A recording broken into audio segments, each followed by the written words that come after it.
सभी भावी प्रशासकों का इस सेशन में स्वागत है। आज का प्रीलिम्स एग्ज़ाम हो चुका है। आशा और विश्वास दोनों है कि आप लोगों ने अपना 100% दिया होगा और रिजल्ट ओरिएंटेड पूरी तरह से बिना किसी गलती के सारे क्वेश्चन सॉल्व किए होंगे। एग्ज़ाम होने के बाद 2-3 प्रश्न विद्यार्थियों के मन में आते हैं। सबसे पहला ये कि कितने क्वेश्चन किस सेगमेंट से थे, दूसरा कि कट ऑफ क्या होगा, और सही आंसर्स, कुछ में जो कन्फ्यूजन्स हैं उसके सही आंसर्स क्या होंगे, ताकि आप इवैल्यूएशन कर सकें। किसी भी प्रकार के एग्ज़ाम के बाद अगला जो फेज़ है वो हमेशा अट्रैक्शन पॉइंट बन जाता है और वहाँ पहुँचने के लिए पहले पड़ाव को पार करना ये अनिवार्य है। तो आज का जो पेपर था इसे मैं मॉडरेट श्रेणी में रखूँगा। बहुत टफ भी नहीं, कुछ क्वेश्चंस बहुत ही ईजी थे, लेकिन हाँ ठीक है, जैसा MPPSC का ट्रेंड है उसने फॉलो किया है, यही कहना ज़्यादा ठीक होगा। जो नंबर ऑफ क्वेश्चंस थे सब्जेक्ट वाइज अगर आप देखें तो आपके पास चार्ट है। ज्योग्राफी के 13 क्वेश्चंस, हिस्ट्री के 10, साइंस टेक्नोलॉजी से 10 प्रश्न, MP स्पेशल 34। अगर देखें तो MP का ट्रेंड वैसा ही बना हुआ है। 34 क्वेश्चन सिर्फ MP मध्य प्रदेश स्पेशल, ये इंडिकेट करता है कि MP वालों को इसका बेनिफिट एक्स्ट्रा मिलना चाहिए। नेक्स्ट पॉलिटी के 10 क्वेश्चन, कमीशन के भी 10 क्वेश्चन, इंडियन इकोनॉमी से 4 क्वेश्चन है। अगर MP का इकोनॉमी जोड़ें तो 3 क्वेश्चन और दिखेगा, लेकिन चूंकि मध्य प्रदेश का पार्ट है उसको MP में शामिल कर लिया गया है, तो इकोनॉमी में 4 क्वेश्चन। फिर GK, विविध और स्पोर्ट्स देखें तो 2 प्रश्न से हैं, एनवायरनमेंट से 3 प्रश्न हैं, और लास्ट पॉइंट जो करंट अफेयर्स है उससे 4 क्वेश्चन दिखते हैं। अच्छा, करंट अफेयर्स का भी एक प्रश्न देखें तो आपको वो साइंस टेक्नोलॉजी का मिल जाएगा, तो कई बार ये ओवरलैपिंग दिखेगा आपको। हमने प्रयास किया है कि जो 100 है उसको एग्जैक्ट बराबर बांट दिया जाए। जब कभी हम ऐसे आंकड़ों को देखते हैं तो फिर हम अगले साल की स्ट्रेटजी में लग जाते हैं। नेक्स्ट प्रीलिम्स में क्या होगा, अगली तैयारी कैसी होनी चाहिए, ये सब बात मैं इसलिए कह रहा हूँ क्योंकि हमने लास्ट मोमेंट में जो अंतिम प्रहार प्लानिंग किया था उसमें हम जो देखते हैं लगभग 40 to 50% क्वेश्चन सिर्फ लास्ट 10 डेज से आए हुए हैं। तो मैं जो कहना चाह रहा हूँ ये कि अगर आप सही तरीके से रिवीजन किए होंगे तो जो एक एक्स्ट्रा एज है जो हमने प्लान किया था अंतिम प्रहार में, वो सक्सेसफुल रहा है अगर आपने सही तरीके से ध्यान दिया हो। खैर जो भी हो, अब तो काम हो चुका। अब नए जो पैटर्न पे बात होगी मेंस में तब बात करेंगे। अब एक देखते हैं कि कट ऑफ क्या एक्सपेक्टेड है और क्या हो सकता है। जो जनरल कैटेगरी का एक्सपेक्टेड कट ऑफ है ओपन और फीमेल में 146, यानी लगभग 73 क्वेश्चंस अगर आपके कंफर्म हो रहे हैं तो मुझे लगता है कि आपको मेंस की तैयारी बिल्कुल डे 1 से स्टार्ट कर लेनी चाहिए। सिमिलरली अनुसूचित जाति, जनजाति, OBC और EWS, ये जो कैटेगरी है, नंबर ऑफ क्वेश्चंस का आप डिवाइड कर लेंगे 2 से तो आ जाएगा, अदरवाइज मार्क्स आपके सामने हैं। एक बार फिर से देख लेते हैं। जो अनुसूचित जाति है उसके लिए 134 से 138 इतने अगर आपके पास आ रहे हैं तो काम हो जाएगा। अनुसूचित जाति में 124 से 28 के बीच है। OBC में 140, यानी लगभग 70 क्वेश्चन आपके सही हो रहे हैं तो आप तैयारी कर सकते हैं मेंस की। आर्थिक जो EWS है इनके लिए भी लगभग 70 के आसपास ये एक्सपेक्टेड है। अच्छा, ये प्रश्न फिर मन में आ सकता है कि इसको निकालने का आधार क्या है।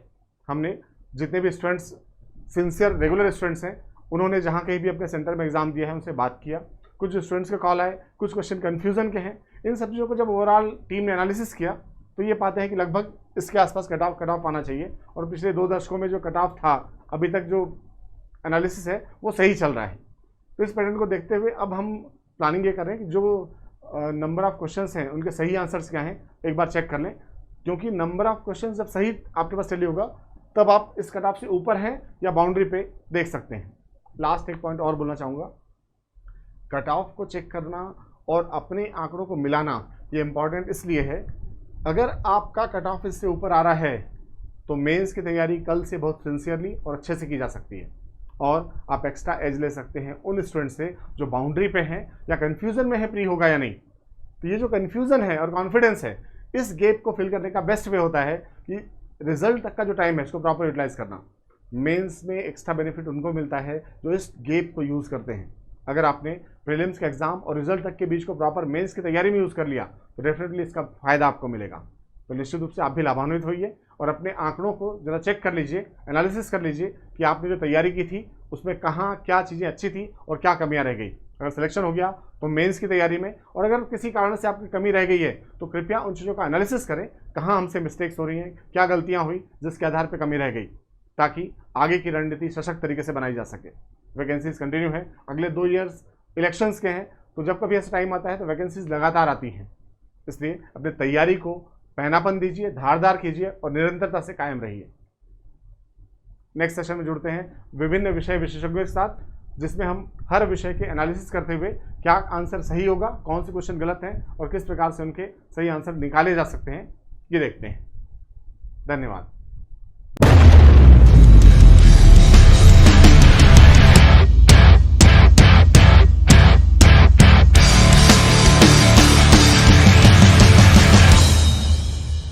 जय हिंद बेटा।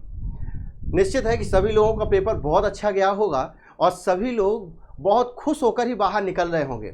जिस प्रकार से पेपर आया, उस पेपर के आधार पर जो एनालिसिस है वो एनालिसिस यहाँ पर अब करते हैं और उसके आधार पर आप अपना भी पेपर टैली कर लीजिए और उसके हिसाब से आपका जो कट ऑफ है वो आपकी चर्चा हो चुकी है और यदि इसके आसपास हैं तो निश्चित है आप लोगों को मेंस की तैयारी करना चाहिए। चलिए स्टार्ट करते हैं बिना समय गवाए। यहाँ पर पहले क्वेश्चन से हम स्टार्ट करते हैं इतिहास का। और इतिहास का जैसे आपने देखा कि प्रश्न ज़्यादा टफ तो नहीं है, लेकिन फिर भी जो भी प्रश्न आए हैं उसमें अपन बात करें तो पहला प्रश्न हमारे पास में है यहाँ पर कि परमहंस मंडली की स्थापना किस राज्य में हुई थी। क्लियर ना बात। सबको पता होगा जनरली कि परमहंस मंडली जिस प्रकार से नाम स्टार्ट हो रहा है, ये स्थापना हुई है महाराष्ट्र में, और महाराष्ट्र में भी कहाँ, बंबई में। और बंबई में 1849 में दादोबा पांडुरंग के द्वारा यहाँ पर परमहंस मंडली की स्थापना की गई थी। कहाँ, मुंबई में। मुंबई अर्थात महाराष्ट्र। तो पहला प्रश्न लगभग हमें लगता है सभी का सही होना चाहिए। नेक्स्ट हम बात करते हैं, देखिए महाराष्ट्र। नेक्स्ट हम बात करते हैं, नेक्स्ट प्रश्न है विजयनगर साम्राज्य की स्थापना कब हुई। विजयनगर साम्राज्य की स्थापना कब हुई। तो बहुत इजी क्वेश्चन है और हमें लगता है कि सभी ने यहाँ पर इसको यहाँ पर सही आंसर लगाया भी होगा। तो विजयनगर साम्राज्य की स्थापना यहाँ पर 1336 में। क्लियर ना बात। यहाँ पर आपको पता है हरिहर और बुक्का ने यहाँ पर विजयनगर की स्थापना की थी 1336 में। नेक्स्ट प्रश्न हमारे सामने आता है भारत छोड़ो आंदोलन किस तिथि को शुरू हुआ था। ठीक है ना, भारत छोड़ो आंदोलन किस तिथि को शुरू हुआ था। तो आपको सबको पता है कि यहाँ पर एक्चुअल हुआ ऐसा ही था कि यहाँ पर 8 तारीख को कुछ स्थानों पर लिखा हुआ मिलेगा कि 8 तारीख को यहाँ पर भारत छोड़ो आंदोलन स्टार्ट हुआ था, लेकिन यहाँ पर जितने हमारे प्रमुख नेता थे उनको गिरफ्तार कर लिया गया, जिसकी वजह से यहाँ पर कहा जाता है कि लगभग हम देखें तो 9 तारीख को हमारा भारत छोड़ो आंदोलन आरंभ होता है। तो हमारा आंसर होगा 9 अगस्त 1942 को भारत छोड़ो आंदोलन आरंभ होता है। तो इसका आंसर है 9 अगस्त 1942। बहुत इजी प्रश्न है, देखिए 9 अगस्त 1942। नेक्स्ट प्रश्न आता है हमारे सामने पोथी पढ़ जगमुआ पंडित भया न कोय, ढाई आखा प्रेम का परेश पंडित होए। क्लियर। ये वाला जो कोटेशन है, ये कोटेशन तो हमें लगता है हर बच्चे ने जन्म से ही सुना होगा और जब भी गांव की स्थिति में अगर बात करें तो हर कोई ये कोटेशन सुना देता है। क्लियर ना बात। तो यहाँ पर ये कोटेशन जो जानते हो आप, गांव में हमारे कबीरदास जी के दोहे बहुत चलते हैं, तो इसका आंसर है कबीरदास। वैसे तो ये ऐसा है कि अगर किसी व्यक्ति ने ज़्यादा यहाँ पर पढ़ा भी ना हो तो भी हमें लगता है कबीर के दोहे सुने होंगे, तो भी उसका आंसर सही होना चाहिए। नेक्स्ट क्वेश्चन, चंपारण सत्याग्रह के दौरान नील की खेती किस नाम से, चंपारण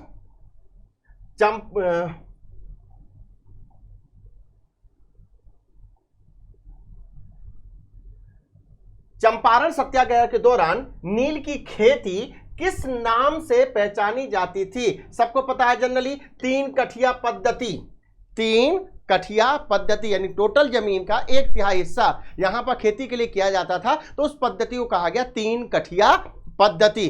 क्लियर। अब बहुत जनरल डिटेल वाली चीजें ना जाए क्योंकि आप सब लोगों का अभी मेन मोटो है आंसर सुना जाए, तो इसका आंसर आएगा 3 कठिया पद्धति। देखिए 3 कठिया पद्धति। नेक्स्ट प्रश्न है संथाल विद्रोह के मुख्य नेता कौन थे। सबको पता है सिद्धू और कान्हू संथाल विद्रोह के प्रमुख नेता थे और हमारा आंसर सबसे पहले ए आ जाता है सिद्धू और कान्हू को लेकर। क्लियर ना बात, ये सिद्धू और कान्हू। नेक्स्ट प्रश्न है प्रार्थना समाज की स्थापना में हुई थी। क्लियर ना बात, प्रार्थना समाज की स्थापना में हुई थी। तो सबको पता है 1867 में, और कहां हुई थी, महाराष्ट्र में, और महाराष्ट्र में भी कहां हुई, बंबई में। और करने वाले 2 व्यक्ति थे, आपको सभी को पता है, महादेव गोविंद रानाडे और आत्माराम पांडुरंग। क्लियर ना बात। तो सबको पता है ये कि प्रार्थना समाज की स्थापना किसने की थी। क्लियर, समझ में आ गई ना बाहर। चलिए, बहुत इजी क्वेश्चन है जनरली। नेक्स्ट हम बात करें महाराष्ट्र। प्रार्थना समाज आपको पता है कि राजा राममोहन राय के कहना चाहिए कि प्रभावित होकर, राजा राममोहन राय से प्रभावित होकर की गई थी ये। नेक्स्ट आ जाओ। नेक्स्ट प्रश्न है, निम्नलिखित किस स्थान पर बौद्ध गुफाएं स्थित हैं? निम्नलिखित किस स्थान पर बौद्ध गुफाएं स्थित नहीं है? देखिए फिर से वही बात होती है, कई बार गड़बड़ कर जाते हैं कि बौद्ध गुफाएं कहां स्थित नहीं है। आप सबको पता है अजंता में है, बाघ में है, क्लियर। अब यहां पर बात की गई है गुफाओं की, ठीक। अब सांची में तो गुफाएं तो है नहीं, लेकिन है स्तूप, ठीक। लेकिन अगर इसके आधार पर बात करें तो गुफाओं के आधार पर बात करें तो सांची समानता नहीं आना चाहिए, लेकिन बलसार में तो बिल्कुल भी यहां पर बौद्ध संबंधी कोई भी चीज नहीं पाएगी। इसीलिए यहां पर जो आंसर होना चाहिए वो आंसर है बलसार। समानता ये बलसार होना चाहिए, बलसार की जगह बलसार होना चाहिए, गुजरात वाला क्षेत्र। तो यहां पर बौद्ध से संबंधित कोई भी चीज नहीं है, तो ये 3 सही हो जाते हैं और ये गलत। लेकिन सांची का गुफाओं की बात करेंगे तो गुफा तो सांची में नहीं थी, उदयगिरी गुफाएं थी, अलग है, ठीक। नेक्स्ट हम बात करें, नेक्स्ट तहकीकाते हिंद। तहकीकाते हिंद ये किसकी रचना है? क्लियर ना बात। तो तहकीकाते हिंद जो रचना है, आप सबको पता है, बहुत इजी गोइंग है ये, कि तहकीकाते हिंद रचना जो है अल बरूनी की है। तहकीकाते हिंद भी पढ़ा होगा आपने, यहां पर किताबुल हिंद भी पढ़ा होगा आपने, दोनों चीजें पढ़ी होंगी। और अल बरूनी जो कि महमूद गजनवी के शासनकाल में आया था, तो आप सबको पता है कि इसका आंसर क्या होना चाहिए, अल बरूनी। क्लियर ना बात। नेक्स्ट अल बरूनी। नेक्स्ट हम बात करें परंपरा के अनुसार अलवार। परंपरा के अनुसार अलवार और नैनारों की संख्या कितनी बताई गई है? सभी को पता है जनरली, यहां पर अलवार संत सामान्यतः वैष्णव कहलाते हैं, अलवार संत वैष्णव, और नैनार संत कहलाते हैं शैव। क्लियर, वैष्णव और शैव। तो यहां पर वैष्णव संतों की संख्या और नैनार संतों की संख्या, तो यहां पर आएगा अलवार और ये 12 और 63, यानी अलवार संतों की संख्या है 12 और नैनार संतों की संख्या है 63। तो बहुत इजी कर दिया, अगर थोड़ा सा घुमाते तो ज्यादा अच्छा था। क्लियर, अलवार और नैनार में घुमा देते कि 12 63 या 63 12, तो थोड़ा सा शायद होता, लेकिन बहुत इजी हो गया यहां पर 12 और 63 को लेकर। क्लियर ना बा। तो आपने जितने भी प्रश्न देखे इतिहास के प्रश्न बहुत ज्यादा टफ नहीं है, बहुत ज्यादा कह सकते हैं 1-2 क्वेश्चन को छोड़ दिया जाए तो ऐसे प्रश्न हैं जो सामान्यतः हमें लगता है हर बच्चे से बनना चाहिए। तो सभी लोगों को बहुत सारी शुभकामनाएं, और जितने जल्दी हो सके आप अपनी फिर से तैयारी करिए मेंस के लिए। जय हिंद, जय भारत।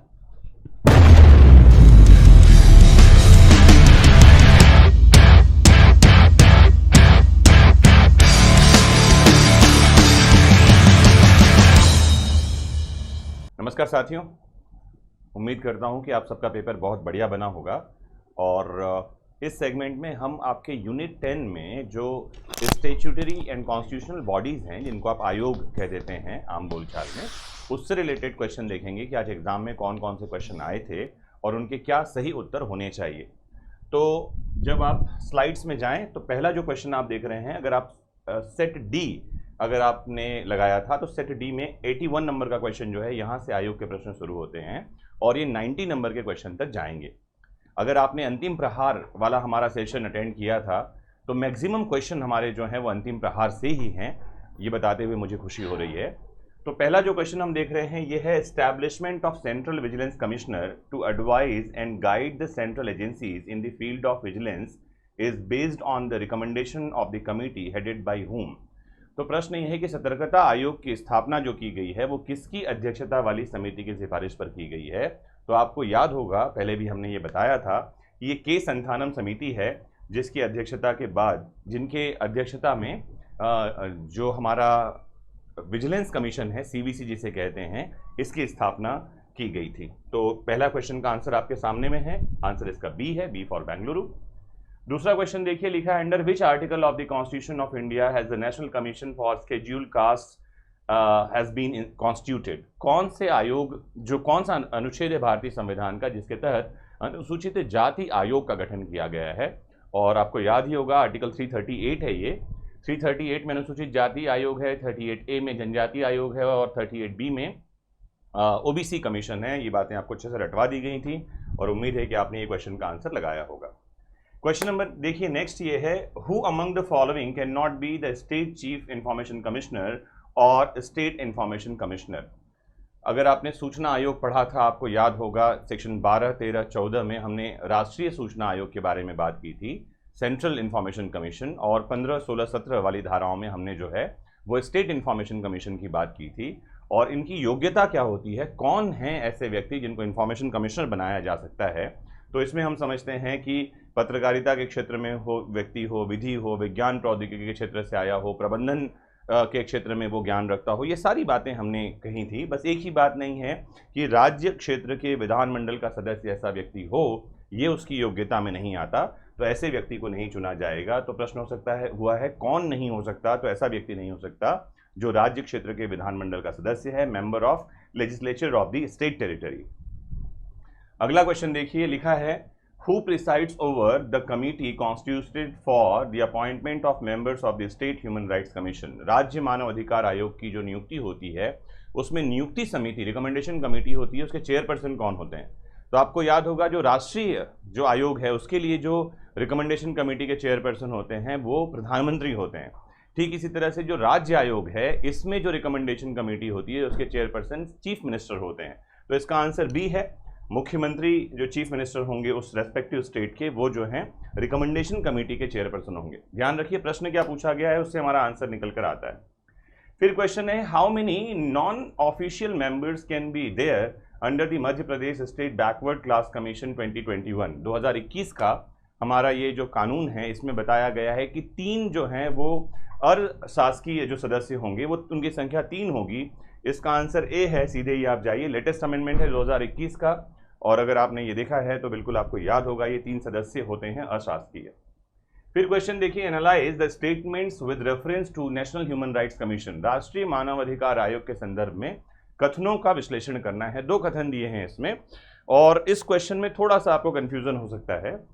एक स्टेटमेंट है, the human rights commission encourages organisations working in the field of human rights. मानव अधिकार आयोग जो है ये मानव अधिकार के क्षेत्रों में कार्य कर रही संस्थाओं का प्रोत्साहन करता है, या ऐसी संस्थाओं का प्रोत्साहन करना, एनकरेज करना इसका एक काम है। मानव अधिकार जो आयोग है उसके कई सारे कार्य हैं। धारा 13 में आपने इसके कार्यों के बारे में पढ़ा होगा। 12, 13 ये धाराएं हैं जहां पर में कार्य, शक्तियां, इनके बारे में प्रावधान मिलते हैं। इन धाराओं में आपने देखा होगा कि जो मानव अधिकार आयोग के कार्य हैं उसमें से एक कार्य संस्थाओं का प्रोत्साहन करना तो है, और दूसरा जो लिखा हुआ है यहाँ पर में, the work of the commission is also to conduct research in the field of human rights. इसका एक काम मानव अधिकार के क्षेत्र में जो शोध है उसको प्रोत्साहित करना भी है। जी हाँ, ये दोनों ही उसका काम है। तो जब हम इन दोनों पॉइंट्स को पढ़ते हैं तो हमको लगता है आंसर डी होना चाहिए। ए और बी, 1 और 2 दोनों सत्य हैं। लेकिन अगर हम ये देखें कि मानव अधिकार के क्षेत्र में जो संस्थाएं काम कर रही हैं उनको प्रोत्साहित करना, यहाँ क्योंकि सी वाला ऑप्शन में लिखा है कथन 1 सही है और 1 is the correct explanation of statement 2। 1 जो है सही तो है ही और 2 की सही व्याख्या भी करता है। 2 क्या है? अनुसंधान करना इसका कार्य है। और क्या संस्थाओं को फंडिंग करना, आपने अगर कार्य में देखा हो तो इसका एक कार्य है। जो संस्थाएं काम कर रही हैं मानव अधिकार के क्षेत्र में उनको फंडिंग करना भी मानव अधिकार आयोग का काम है, जिससे वो शोध कर सकें। अगर इस तरह के लॉजिक में हम जाते हैं तो हमको आंसर सी सही मालूम पड़ेगा। अदरवाइज क्लियर आंसर डी दिखाई पड़ रहा है यहाँ पर में। एग्जैक्ट आंसर आयोग ने जो प्रश्न बनाया है वो क्या सोच कर, क्या इस इंटेंशन के साथ बनाया है, इस पर डिपेंड करेगा कि इसका आंसर क्या होना चाहिए। At present D correct answer है, लेकिन लग रहा है कि क्या इस सोच के साथ अगर बनाया है तो सी आंसर भी सही हो सकता है। तो फिलहाल इसको हम डाउट में ही छोड़ते हैं। सी और डी दोनों ही सही आंसर दिखाई पड़ रहे हैं मेरे अनुसार।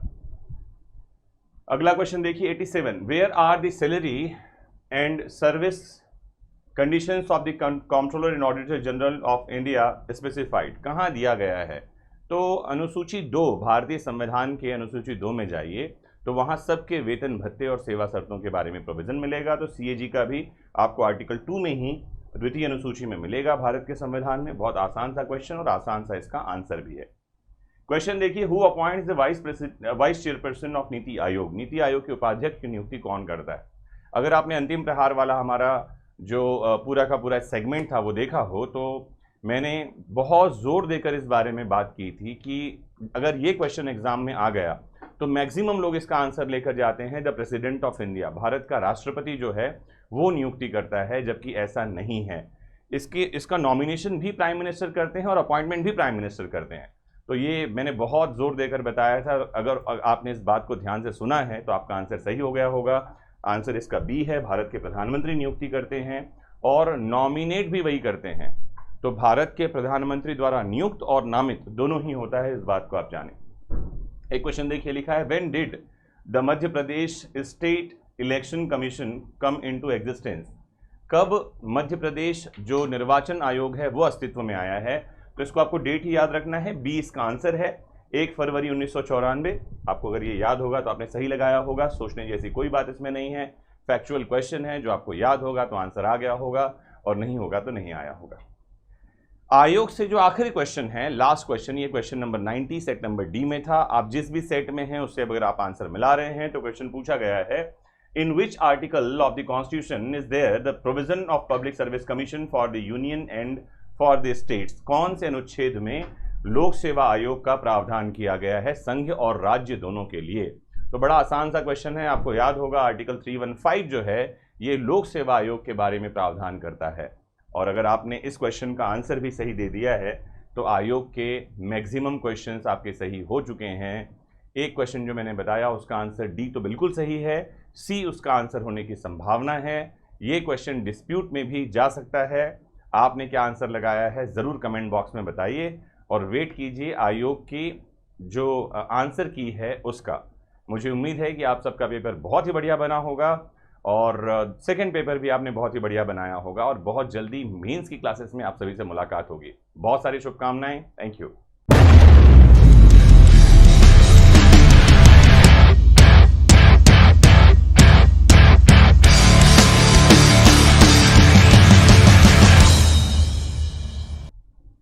हेलो स्टूडेंट, जय हिंद।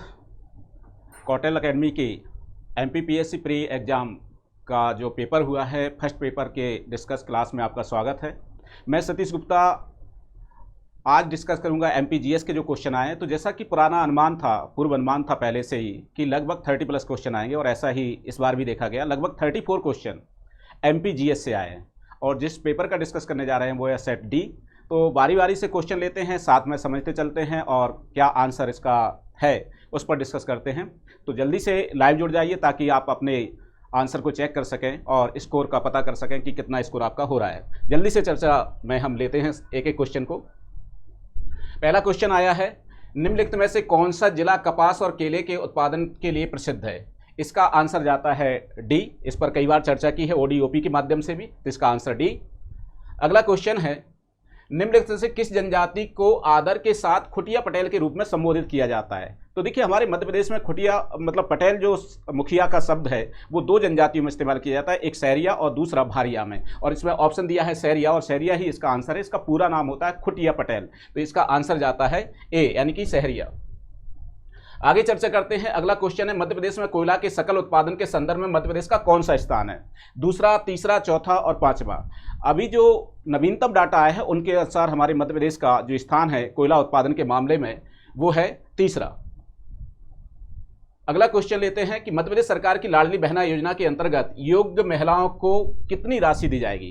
तो इस पर जो हमारी अंतिम प्रहार वाली क्लास हुई थी उसमें भी हमने डिस्कस किया था जब हम लाडली लक्ष्मी योजना के बारे में के संदर्भ में पढ़ रहे थे, क्योंकि ये इस समय की सबसे वर्तमान में सबसे चर्चित योजना है और इससे उम्मीद भी की जा रही थी कि इससे निश्चित क्वेश्चन आएगा। या तो हो सकता है ये क्वेश्चन आए कि कब शुरू की गई या क्वेश्चन ये आए कि कितनी राशि दी जाएगी, और वैसे ही क्वेश्चन हम देख रहे हैं। तो इसका जो आंसर है वो है ए यानी कि 1000 रुपये।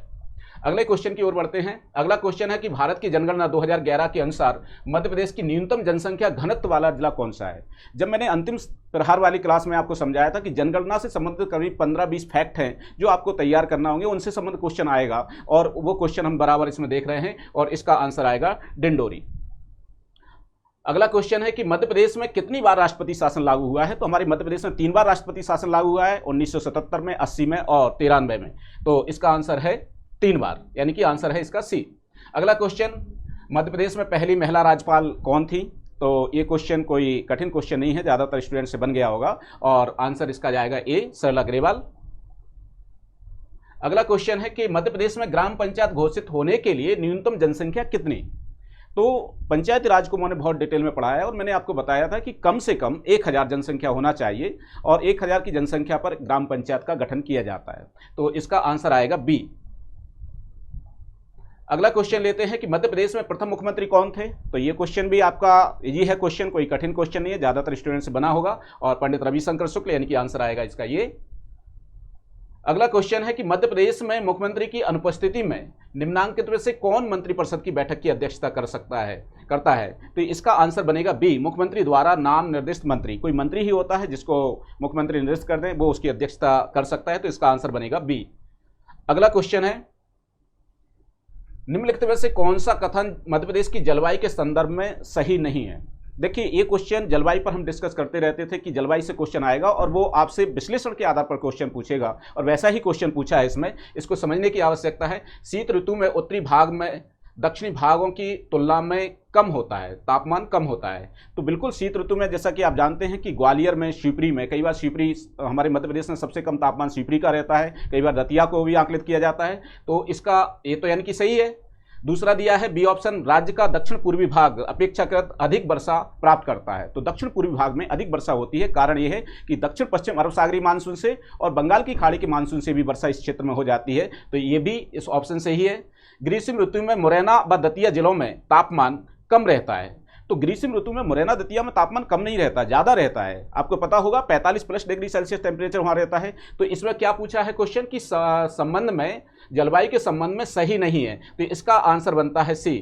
ये दिया हुआ है सामान्यतः शीत ऋतु शुष्क रहती, तो ये भी सही है। तो इसके आधार पर जो आपका क्वेश्चन बना है उसके आधार पर उसने पूछा है कि सही नहीं है, तो इसका आंसर हो जाता है सी। अगले क्वेश्चन की ओर बढ़ते हैं। अगला क्वेश्चन है, मध्य प्रदेश में निम्नलिखित जिलों में से मैंगनीज के बड़े भंडार किसमें हैं? बालाघाट, नीमच, सागर और दमोह। तो बालाघाट में भरवेली एशिया की सबसे बड़ी खुली खदान है मैंगनीज की, उस क्षेत्र में सबसे ज़्यादा मैंगनीज है, तो इसका आंसर है ए। अगले क्वेश्चन की ओर बढ़ते हैं। अगला क्वेश्चन दिया है, मध्य प्रदेश में मिट्टी के संबंध में निम्नलिखित कथनों पर विचार कीजिए। बघेलखंड में लाल व पीली मिट्टी पाई जाती है, बिल्कुल पाई जाती है। लाल एवं पीली मिट्टी में उर्वरता अधिक होती है, तो ये तो सही नहीं है, क्योंकि उर्वरता लाल पीली मिट्टी में नहीं होती है, उससे ज़्यादा जलोढ़ मिट्टी में होती है। ठीक है। मालवा के पठार में गहरी काली मिट्टी पाई जाती है, बिल्कुल मालवा के पठार में गहरी काली मिट्टी है। मध्य प्रदेश के उत्तर पश्चिम भाग में जलोढ़ मिट्टी पाई जाती है, तो चंबल का जो रीजन है वो जलोढ़ मिट्टी से लवरेज है। तो कहने का मतलब ये कि इसमें क्या पूछा है, निम्न से कौन सा कथन सही है। अब इसमें दिया है 1 और 2, केवल 2, 2 और 4, 1, 3 और 4। देखिए जो ऑप्शन दी हैं उसके आधार पर इसका आंसर निकल करके आता है डी, यानी कि केवल 1, 3 और 4, ये इसका आंसर बन जाता है। अगला क्वेश्चन है, निम्नलिखित में से मध्य प्रदेश में सिंचाई का प्रमुख साधन है। सिंचाई का प्रमुख साधन तो तालाब, झीलें, नहरें एवं नदियां, नहरें एवं तालाब, कुएं एवं ट्यूबवेल। तो आज की डेट में हमारे मध्य प्रदेश में सबसे ज़्यादा जो सिंचाई हो रही है वो हो रही है कुएं और ट्यूबवेल से, तो आंसर है इसका डी। अगला क्वेश्चन, निम्नलिखित सिंचाई परियोजनाओं में से उनके स्थानों के युग्मों में से कौन सा गलत है। देखिए क्वेश्चनों में उन्होंने इस तरीके से आपको एक वेरिएशन दिया है और इस तरीके से दिया है कि सही नहीं है, कथन गलत है, सही है, इस टाइप के क्वेश्चन बना दिए हैं। तो इसमें जो दिया है बारना, रायसेन, बिल्कुल सही है। कोलार, सीहोर, बिल्कुल सही है। पुनासा, खंडवा, ये भी सही है। सुक्ता, बैतूल, सुक्ता बैतूल से रिलेटेड नहीं है, सुक्ता खंडवा जिले से रिलेटेड है। तो इसमें क्या पूछा है, कौन सा युग्म गलत है, तो आंसर बनता है इसका सी। अगला क्वेश्चन है, मध्य प्रदेश में लोहे अयस्क के संबंध में निम्नलिखित से कौन सा कथन सही नहीं है। लोहे अयस्क उत्पादन में मध्य प्रदेश का देश में तीसरा स्थान है। ठीक है, पहले समझ लेते हैं सभी चारों कथनों को। जबलपुर जिले में के उत्तरी पूर्वी भाग में हेमेटाइट का जमाव है, तो बिल्कुल है, हेमेटाइट का जमाव है। यहाँ के जमाव में अभ्रक और सिलिका की मात्रा अधिक है, ये भी सही है। ठीक है, छत्तीसगढ़ राज्य के अलग होने के बाद लोहे अयस्क के भंडार घट गए हैं, तो बिल्कुल 81% हमारे मध्य प्रदेश का लोहे अयस्क का जो भंडारण है वो छत्तीसगढ़ में चला गया है। आपको पता होगा कि बेला डीला लोहे अयस्क खदान छत्तीसगढ़ में आज की डेट में। इसके आधार पर जो 4 ऑप्शन दिए हैं उसके आधार पर इसका आंसर बनता है ए, यानी कि लोहे अयस्क उत्पादन में मध्य प्रदेश का देश में तीसरा स्थान नहीं है। ठीक है, तो इसका आंसर बनेगा ए। अगला है अखरानी और मदवार पहाड़ियों के मध्य निम्नलिखित में से किस नदी ने गहरी कंदरा बनाई है? तो आपको मैंने बताया था कि जब मैंने नर्मदा नदी को समझाया तो मैं बताता था कि जो अखरानी श्रेणी है उसको पार करते हुए जब ये महाराष्ट्र की सीमा बनाती हुई गुजरात राज्य में प्रवेश करती है तो ये एक गार्ज बनाती है जिसका नाम है मुखराता गार्ज। तो अखरानी श्रेणी इसमें दिया हुआ है, देखिए अखरानी लिखा है, उसका सही नाम अखरानी है और उसी से एक पैरेलल कंडीशन में है मथवार पहाड़ी। तो इसमें आंसर बनता है आपका डी, नर्मदा। अगला क्वेश्चन है कि बीना नदी निम्नलिखित नदियों में से किसकी सहायक नदी है? बेतवा, धसान, बेबस और बनास। तो बेतवा की सहायक नदी है, आंसर है इसका ये। अगला क्वेश्चन है भौगोलिक क्षेत्रफल के प्रतिशत के रूप में निम्नलिखित से किस जिले का वन क्षेत्र सर्वाधिक है? यहाँ इस क्वेश्चन में जरूर स्टूडेंट थोड़ा कंफ्यूज हुए होंगे क्योंकि देखिए इसमें क्या पूछा है कि भौगोलिक क्षेत्रफल के प्रतिशत के रूप में निम्नलिखित से किस जिले का वन क्षेत्रफल सर्वाधिक है? रतलाम, श्योपुर, उज्जैन और इंदौर। मैं आपको जानकारी के लिए बता दूं, सर्वाधिक बालाघाट और दूसरे नंबर पर है श्योपुर, क्योंकि बालाघाट और श्योपुर हमारे मध्य प्रदेश के वो जिले हैं जहां पर 50% से अधिक वन पाए जाते हैं। ठीक है, तो इसमें जो ऑप्शन आ रहा है उसमें बनेगा बी आंसर। अगला क्वेश्चन है निम्नलिखित से कौन सा जिला वर्षा ऋतु में अधिक वर्षा प्राप्त करता है? तो अधिक वर्षा के रूप में हम चर्चा करते रहे हैं जब वर्षा की स्थिति को पढ़ते हैं कि मध्य प्रदेश में सर्वाधिक वर्षा होती है वो होती है मंडला और बालाघाट में। क्योंकि इसमें बालाघाट तो ऑप्शन में है नहीं और इसमें से जो मंडला बालाघाट है उसमें से मंडला आंसर ऑप्शन दिया हुआ है, तो इसका आंसर बनता है सी यानी कि मंडला। अगला क्वेश्चन है कि भारतीय सेना ने मध्य प्रदेश के किस स्थान पर क्वांटम प्रयोगशाला की स्थापना 2021 में की थी? देखिए एक करंट अफेयर्स से पूछा गया क्वेश्चन है और करंट अफेयर्स मैं बार बार चर्चा करता था कि ना केवल 22 का देखना है बल्कि 21 का भी थोड़ा नजर मार लेना, और उसी तरीके का ये क्वेश्चन है और इसमें जो आंसर बनता है वो बनता है ए, महू इसका सही आंसर है। अगला क्वेश्चन है मध्य प्रदेश में वैश्विक निवेशक शिखर सम्मेलन 2023 किस स्थान पर आयोजित किया गया था? तो आपको पता होगा, करंट अफेयर्स आपने पढ़ा है, जनवरी माह में हमारे इंदौर शहर में ग्लोबल इन्वेस्टर समिट का मीटिंग हुआ था। तो उसी से संबंधित क्वेश्चन है और इसका आंसर बनेगा डी। अगला क्वेश्चन है निम्नलिखित में से कौन सा राष्ट्रीय उद्यान आधिकारिक तौर पर भूरसिंह दा बारहसिंगा नामक एक शुभंकर पेश करने वाला भारत का पहला राष्ट्रीय उद्यान है? भूरसिंह दा बारहसिंगा एक कान्हा किसली राष्ट्रीय उद्यान जो हमारा मंडला जिले में है, 2016 में देश का ये पहला राष्ट्रीय उद्यान बना जिसने अपना शुभंकर जारी किया है, जिसको नाम दिया है भूरसिंह दा बारहसिंगा। तो इसका आंसर बनेगा ए, कान्हा किसली राष्ट्रीय उद्यान। अगला क्वेश्चन पूछा गया है निम्नलिखित से कौन सा कथन प्रसिद्ध ढोकरा कला के लिए सही नहीं है? देखिए ये क्वेश्चन टफ आ गया, ये क्वेश्चन शायद ही किसी ने पढ़ाया हो। ये ढोकरा कला से देखिए हमारा मध्य प्रदेश कलाओं का घर कहा जाता है, विभिन्न कलाएं पाई जाती हैं, उसमें से एक ढोकरा कला भी है।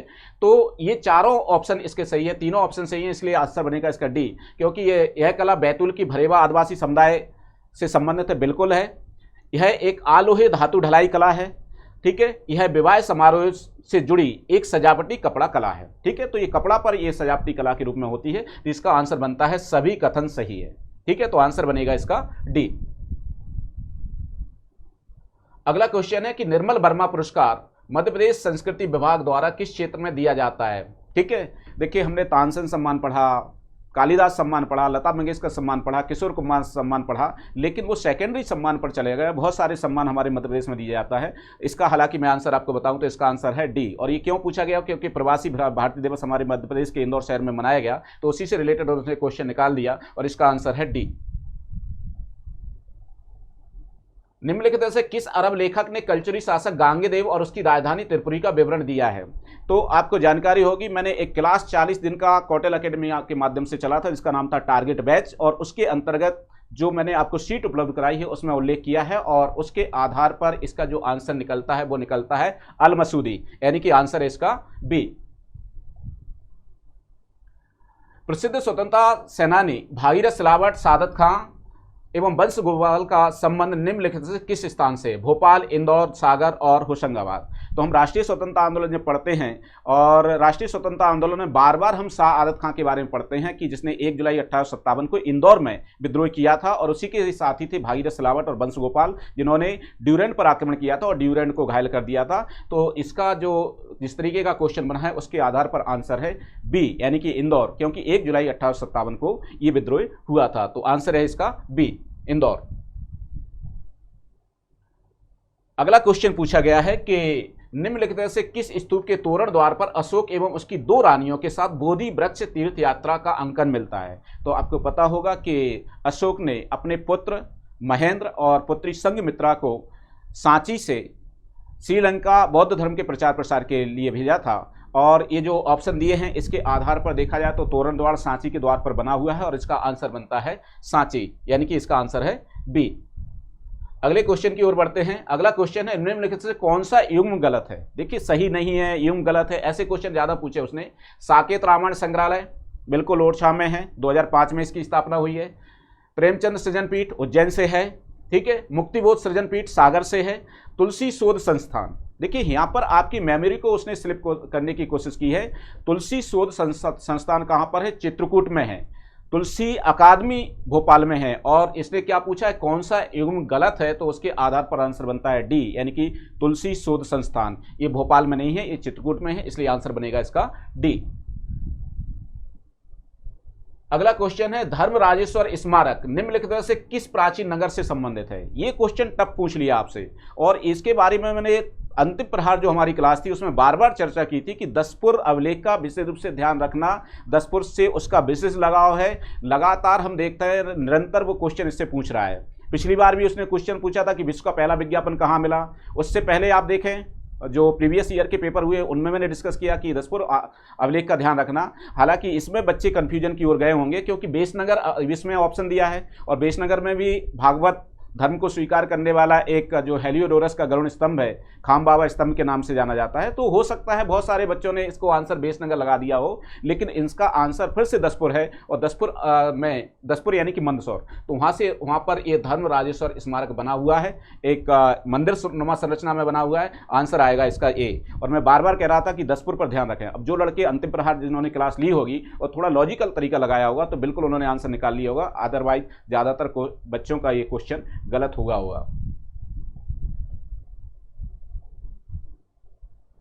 अगला क्वेश्चन है पंडित द्वारका प्रसाद मिश्र निम्नलिखित में से किस समाचार पत्र के मुख्य संपादक हैं? आप अगर मेरी क्लिपिंग को देखेंगे जो YouTube पर डली हुई है अंतिम प्रहार क्लास की, उसमें इस क्वेश्चन का मैंने डिस्कस किया है। ये क्वेश्चन प्रीवियस ईयर में पहले पूछा गया है, मतलब देखा जाए तो दूसरे एग्जाम में पूछा गया, तो जो MPPSC बोर्ड ही लेता है उसमें ये क्वेश्चन आया था, लोकमत किसका समाचार पत्र है, इस तरीके का क्वेश्चन। तो ये पंडित द्वारका प्रसाद का ये लोकमत है समाचार पत्र, तो आंसर है इसका सी। अगला क्वेश्चन है आनंद सिंह श्याम और धनैया बाई कलाकारों का संबंध निम्नलिखित से किस कला से? ढोकरा कला से, गौण चित्रकला से, पिथौरा चित्रकला से और बार प्रिंटिंग से। देखिए, जब मैंने गौणी चित्रकला आपको समझाया था तब मैंने बताया था कि जनगण सिंह श्याम, भज्जू श्याम, ये सब किससे जुड़े हुए हैं? गौणी चित्रकला से जुड़ी हैं। और ये व्यक्ति भी श्याम नाम से हैं, आनंद सिंह श्याम, ये भी गौणी चित्रकला से हैं, धनैया बाई भी गौणी चित्रकला से हैं, तो इसका आंसर बनता है बी। अगला क्वेश्चन है कि मध्य प्रदेश राज्य पिछड़ा वर्ग आयोग संशोधन अधिनियम 2021 के अंतर्गत कितने अशासकीय सदस्य हो सकते हैं? तो 4 सदस्य हो सकते हैं, इस पर तो डिस्कस कर चुके हैं हमारे मनमोहन सर। अगला क्वेश्चन है मध्य प्रदेश राज्य निर्वाचन आयोग कब अस्तित्व में आया? तो 1 फरवरी 1994, और ये क्वेश्चन पहले भी आ चुका है, रिपीटेशन हुआ है एक तरीके से इस क्वेश्चन का। तो इतने क्वेश्चन हमारे मध्य प्रदेश से थे जिनके बारे में आपको मैंने जानकारी दी। तो लगभग फिर से MP के 34 क्वेश्चन पूछे गए हैं, और आप इनको मिलान कर लें, देखें अपना स्कोर कितना हुआ है। और सबसे बड़ी बात यह है कि अभी पिछले कुछ ही दिनों पहले हमने एक अंतिम प्रहार क्लास चलाई थी, उसमें से भी 3-4 क्वेश्चन MP से रिलेटेड आ गए हैं जिनका डिस्कस हमने उसमें किया था। तो कहने का तात्पर्य कि MP हो चाहे दूसरे सब्जेक्ट हो, जिस तरीके के इस बार पेपर में प्रकृति रही है, थोड़ा उन्होंने डेप्थ में पूछा है, विश्लेषण के आधार पर गए हैं।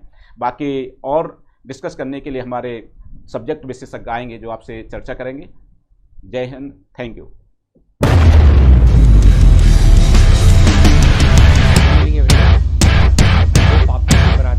हुआ होगा। यहाँ पर मैं जो पॉलिटी के क्वेश्चंस हमारे पेपर में आए हैं उनको उनके आंसर बताने और उनको डिस्कस करने के लिए आया हूँ। तो अगर हम देखें तो कुल मिला के अगर कॉन्स्टिट्यूशन की हम बात करें तो कुल मिला के 10 क्वेश्चंस हमको सीधे सीधे कॉन्स्टिट्यूशन वाले दिखते हैं और 5 क्वेश्चन ऐसे हैं जो कि एमपी की पॉलिटी से भी संबंधित हैं, तो उनको भी मैं यहीं कॉन्स्टिट्यूशन के साथ डिस्कस कर ले रहा हूँ। तो बेसिकली कुल मिला के अगर हम देखें तो पॉलिटी के हमको 14 क्वेश्चंस दिखाई पड़ते हैं। दो शुरुआत के जो क्वेश्चंस हैं, जो सेट डी को मैं डिस्कस करने वाला हूँ, तो सेट डी में 36, 37, 38, 39, 40 ये एमपी की पॉलिटी के क्वेश्चंस थे। फिर उसके बाद हम देखते हैं 53 से लेके, तो क्वेश्चन नंबर 53 से लेके क्वेश्चन नंबर 60 तक ये पॉलिटी के क्वेश्चंस हैं, सीधे कॉन्स्टिट्यूशन वाले हैं। और एक 64 नंबर का जो क्वेश्चन है वो भी पॉलिटी वाला है। तो ऐसे कुल मिला के अगर हम पॉलिटी के क्वेश्चंस को देखें तो कुल मिला के 14 क्वेश्चंस है, इसमें एमपी की पॉलिटी भी है। तो वो वाले जो क्वेश्चन है दे में फॉल बिटवीन एमपी और पॉलिटी, आप उसको कहीं पर भी रख सकते हैं। तो let us start discussing the questions. देखना शुरू करते हैं हम सारे की सारे क्वेश्चंस को। तो देखिएगा ज़रा, पॉलिटी का आप कह सकते हैं, एमपी की पॉलिटी का क्वेश्चन कह सकते हैं। एकदम सिंपल सा क्वेश्चन है, how many times president rule has been imposed in Madhya Pradesh. एकदम सबसे इजी क्वेश्चन है, सबको पता है कि 3 बार ऐसा राष्ट्रपति शासन लगा है, तो सीधा आंसर 3 बार का है। फिर अगला क्वेश्चन देख लेते हैं ज़रा, let us have a look. एकदम फिर से एमपी की पॉलिटी का क्वेश्चन है, who was the first lady governor of Madhya Pradesh. तो जो आंसर है वो है सरला ग्रेवाल। ठीक है, लेडी गवर्नर कौन है? सरला ग्रेवाल है, पहली मध्य प्रदेश की।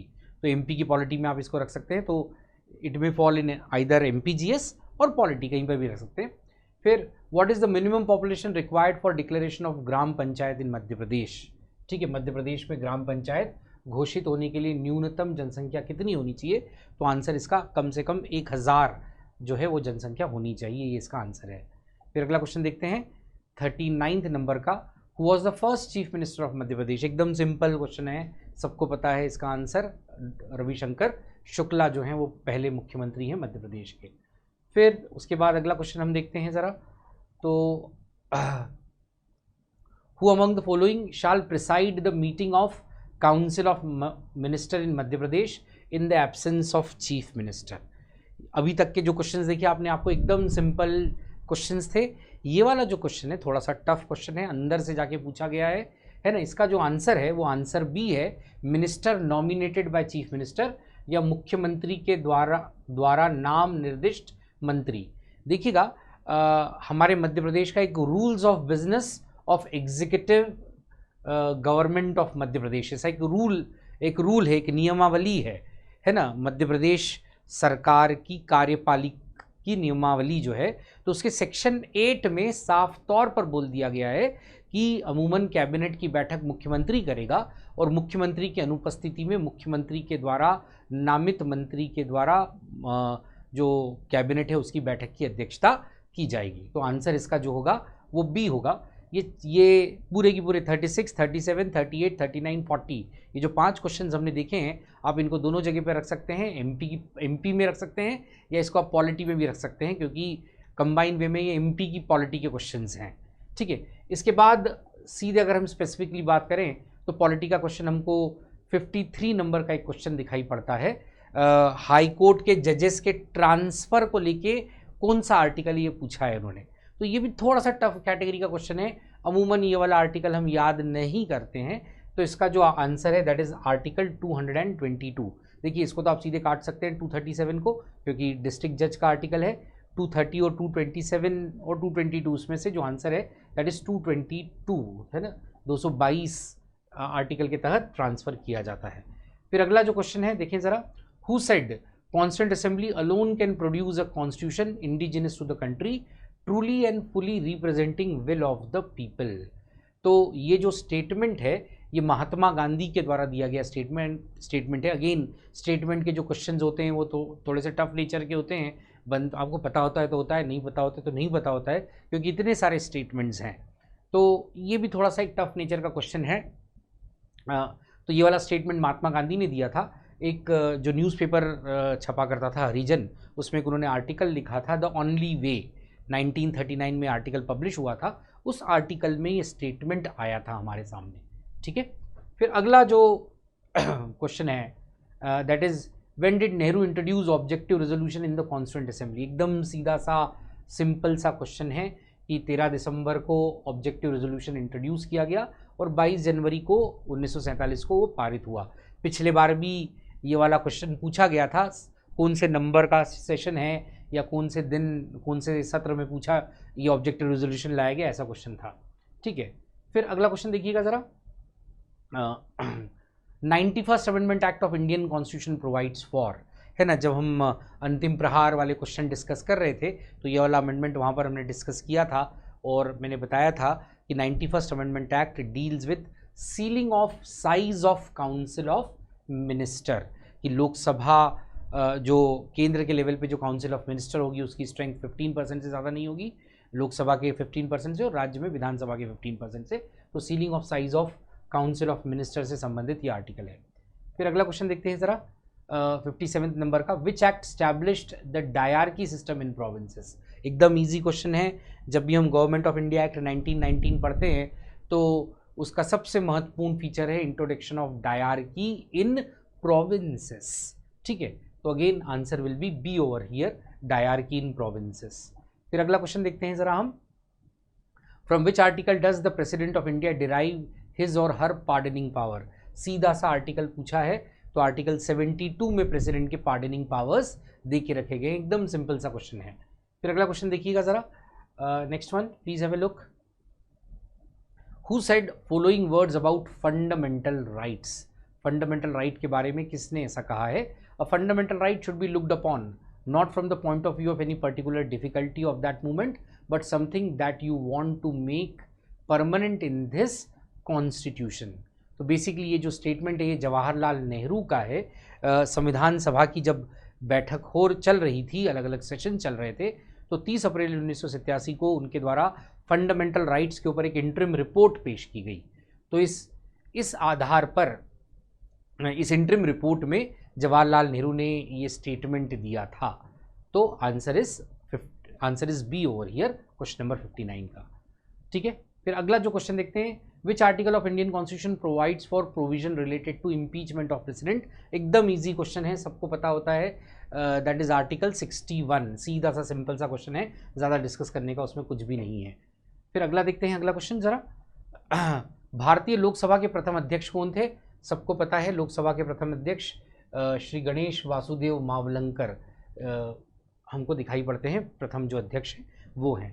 तो ये सारे क्वेश्चंस हैं। तो अगर आप देखेंगे तो मोटे मोटे तौर पर 4 क्वेश्चंस ही हैं ऐसे जो कि टफ कैटेगरी में हम रख सकते हैं। 2 स्टेटमेंट के क्वेश्चन, एक वो जजेस के ट्रांसफ़र वाला आर्टिकल 222 वाला, और एक मुख्यमंत्री के एब्सेंस में काउंसिल ऑफ मिनिस्टर को मध्य प्रदेश में कौन प्रिसाइड करता है। ऐसे 4 क्वेश्चंस को आप थोड़ा सा टफ कैटेगरी में रख सकते हैं। बाकी सारे की सारे 10 की 10 जो क्वेश्चन हैं वो एकदम इजी कैटेगरी के हमको दिखाई पड़ते हैं। तो इन जनरल पॉलिटी जो है वो काफ़ी इजी लेवल का पूछा गया है यहाँ पर।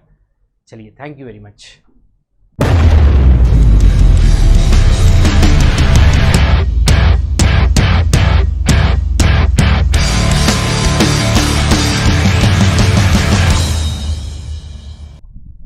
Good evening students, good evening everyone.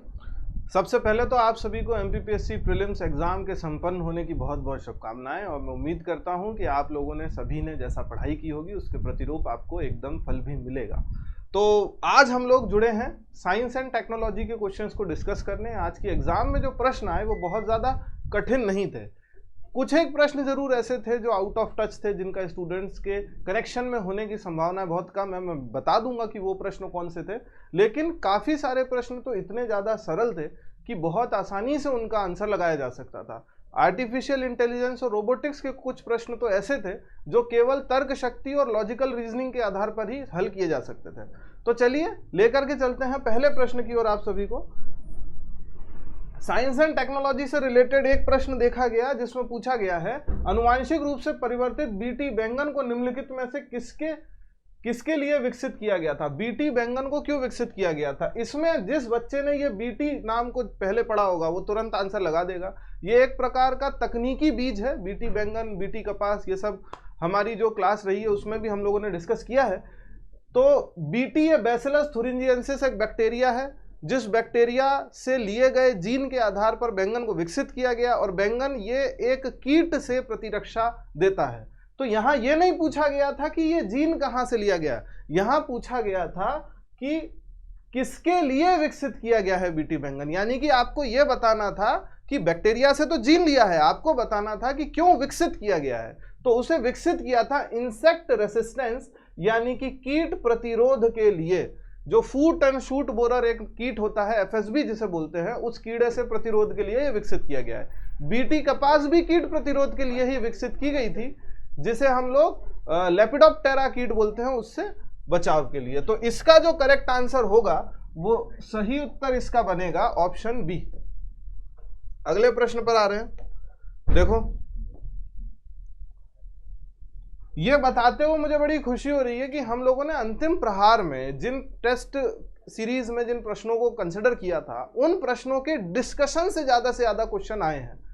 ये बात मैं मानता हूं कि ज्यों का त्यों प्रश्न आने के चांसेस बड़े कम होते हैं, एक दो प्रश्न ऐसे आए भी हैं कि ज्यों का त्यों हैं एकदम, लेकिन डिस्कशन जो हम करते थे कि हर बार एक प्रश्न को लेते थे, उसके चारों ऑप्शन की संभावनाओं को जांचते थे, डिटेल देखते थे, और उस डिटेल का इस एग्जामिनेशन में बहुत ज्यादा इस्तेमाल हुआ है।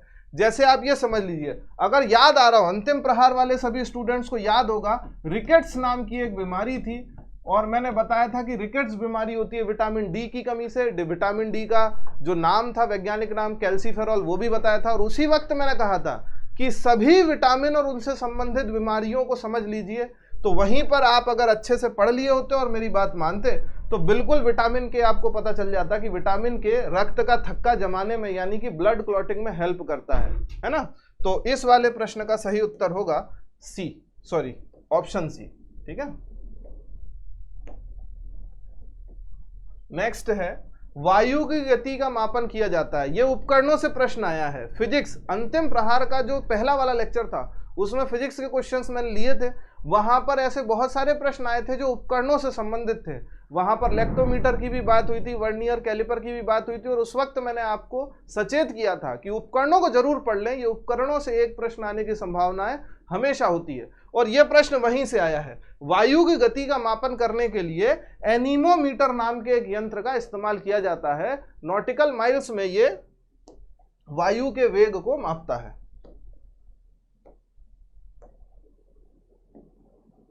अगला प्रश्न है, कौन सा प्रदूषण मनुष्यों में इटाई रोग करता है। अंतिम प्रहार की शायद ये आखिरी क्लास थी, उस वक्त एक प्रश्न था जो मैंने डिस्कस किया था, आप सभी को याद हो, ब्लू बेबी सिंड्रोम। और ब्लू बेबी सिंड्रोम को समझाते समय मैंने सभी रोग आपको बताए थे। नाइट्रेट वाले रोग, फ्लोराइड वाले, मरकरी वाले, कैडमियम वाले, आर्सेनिक वाले, ऑप्शन में ही ये तीनों थे।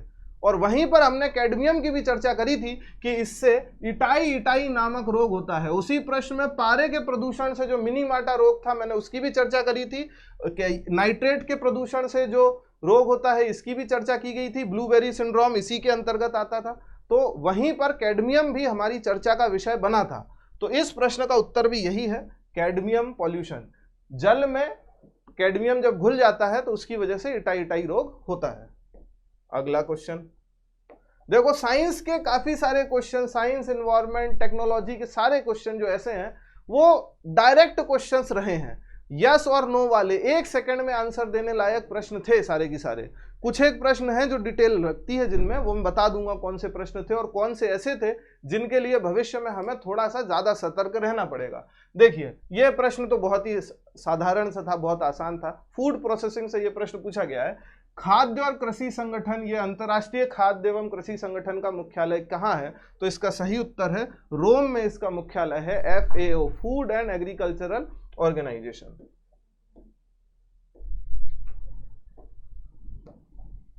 अगला प्रश्न देखो, कृत्रिम बुद्धिमत्ता से आया था और उस वक्त मैंने आपको वर्गीकरण के आधार पर बताया था कि ये जो वर्चुअल असिस्टेंट होती हैं VA, ये दो प्रकार की होती हैं। मैंने आपको बताया था VRVA होती है और एक EIVA होती है, एक्स्ट्रा इंटेलिजेंट और वॉइस रिकॉग्नाइजिंग वर्चुअल असिस्टेंट। और उसमें हमने एलेक्सा की बात करी थी, अमेजॉन के इको की बात करी थी, एप्पल के सीरी की बात करी थी और कोर्टाना जो माइक्रोसॉफ्ट में आता है उसकी भी चर्चा करी थी।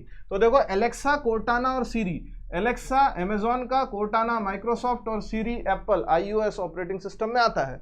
तो कॉर्टेस जो है ये कोई वर्चुअल असिस्टेंट नहीं है, कोई भी आभासी सहायक नहीं है, ठीक है। तो इसका सही उत्तर डी हो जाता है, कॉर्टेसा। Next question, who is the father of artificial intelligence. बहुत बार इस प्रश्न की चर्चा हुई थी जब मैं आर्टिफिशियल इंटेलिजेंस और रोबोटिक्स के क्वेश्चंस आपको सॉल्व करवा रहा था। उस वक्त हमने ट्यूरिंग टेस्ट की भी चर्चा करी थी। हमने ये भी देखा था कि जॉन मैककार्थी ने 1956 में कॉन्फ्रेंस के अंतर्गत पहली बार आर्टिफिशियल इंटेलिजेंस शब्द का इस्तेमाल किया था। जॉन मैककार्थी की एक भाषा भी मैंने आपको बताई थी, लिस्ट प्रोग्रामिंग लैंग्वेज, जो लिस्प जिसे हम बोलते हैं, ये इन्होंने ही डेवलप करी थी। और सही उत्तर भी जॉन मैककार्थी है। तो ये वो प्रश्न है जो एज इट इज अंतिम प्रहार में हमने डिस्कस किया था, वैसा की वैसा ही एकदम आया है एग्जाम में।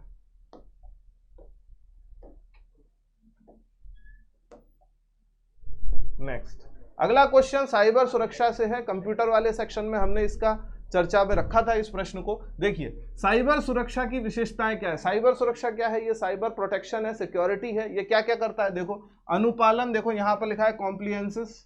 नेक्स्ट है आंतरिक खतरों से प्रतिरक्षा, यानी कि defence against internal threats. Computer के अंदर जो गतिविधियां, मेलवेयर वगैरह जो चल रहे होते हैं उन सब से बचाता है। इसके अलावा खतरे की रोकथाम, यानी कि थ्रेट प्रिवेंशन, जो एंटीवायरस सिस्टम होता है वो इसी के अंतर्गत आता है। तीनों ऑप्शन सही है, इसीलिए हम ऑप्शन डी पर करेक्ट लगाएंगे, उपर्युक्त सभी। तो इस क्वेश्चन का आंसर हो जाता है डी।